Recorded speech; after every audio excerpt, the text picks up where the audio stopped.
आपका नाम क्या है और कहाँ से आए हैं? मेरा नाम मृत्युंजय है, मैं प्रयागराज डिस्ट्रिक्ट से आया हूँ।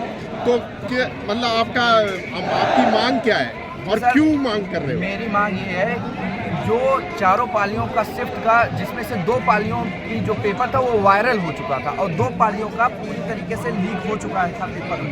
उसके हम लोग यहाँ पर धरना प्रदर्शन कर रहे हैं कि चारों पालियों का पेपर फिर से निरस्त करके सरकार पुनः कराए।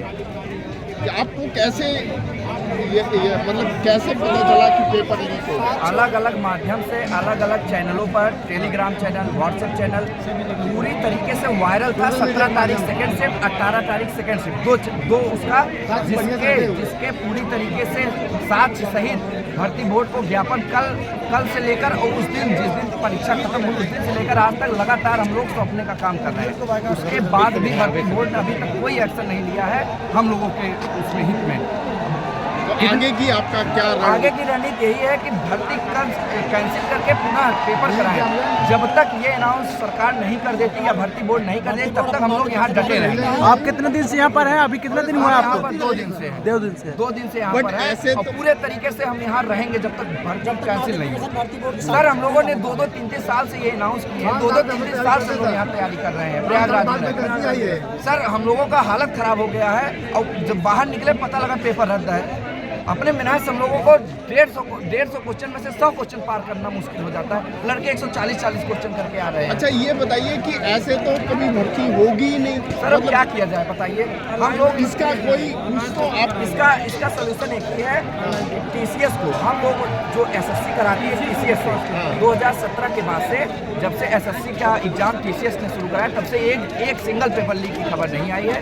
टीसीएस को ऑनलाइन पेपर दें और एकदम मतलब आराम से 1 महीने के अंदर पेपर कराएं धीरे धीरे, कोई जल्दबाजी नहीं स्टूडेंट। और भर्ती पर हर साल में भर्ती आए, कम से कम हर साल भर्ती। धन्यवाद। 5 साल भर्ती आई, ये अच्छा है।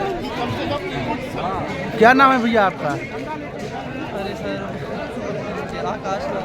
ये बताइए मांगे क्या है? अभी तक आपको पूरी नहीं क्या हमारा है? सर एक ही है नारा कि हमें री एग्ज़ाम कराना चाहिए और गवर्नमेंट से, उत्तर प्रदेश प्रशासन से भी यही है कि री एग्ज़ाम करवाना चाहिए। हमारी एक ही मांग है, अगर हम चाहते हैं री एग्ज़ाम कराने के लिए तो गवर्नमेंट क्यों नहीं कराती? सबसे बड़ा प्रश्न ये घर कहाँ है आपके भैया? हमारा कानपुर में घर है सर। जी। मैं अभी कल से यहीं पे हूँ, ना ही खाना खाया, ना ही पानी, ना सोने की रास्ते पे सोया मैं, रास्ते में सोए थे। हाँ, तो मैं सरकार से यही बोलूँगा कम से कम इतने छात्र को मत परेशान करें, री एग्ज़ाम करा दें। गवर्नमेंट को तो री एग्ज़ाम तो करना नहीं होगा, करना तो छात्रों को। अगर गवर्नमेंट के पास बजट नहीं है तो फिर से जितने स्टूडेंट भरे थे ऐसा प्रोटोकॉल लागू कर दे फॉर्म में कि वही लोग भर सके जिन्होंने भरा है। फिर से 400 रुपये ले रहे हैं, हम देने के लिए एक्सेप्ट है।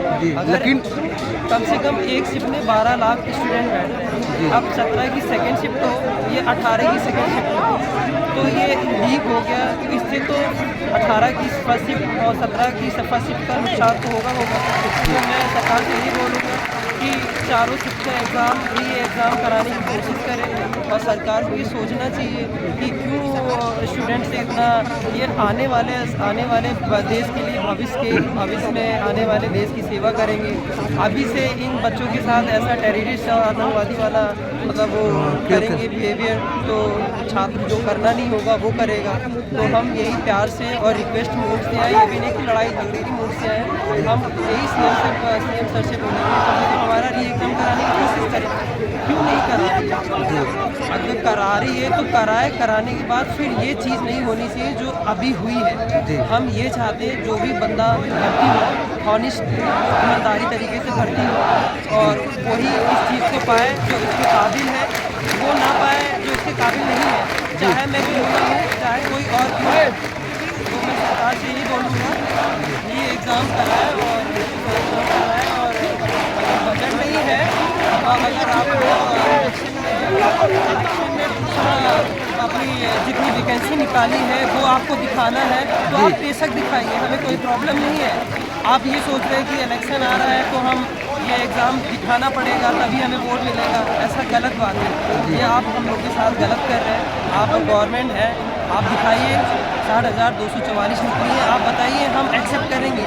लेकिन कम से कम ये इलेक्शन के चक्कर में दूसरे का भविष्य ना खराब करे, ये एग्ज़ाम कराएं। ये मैं गवर्नमेंट से बोलना चाहूँगा कि ये एग्ज़ाम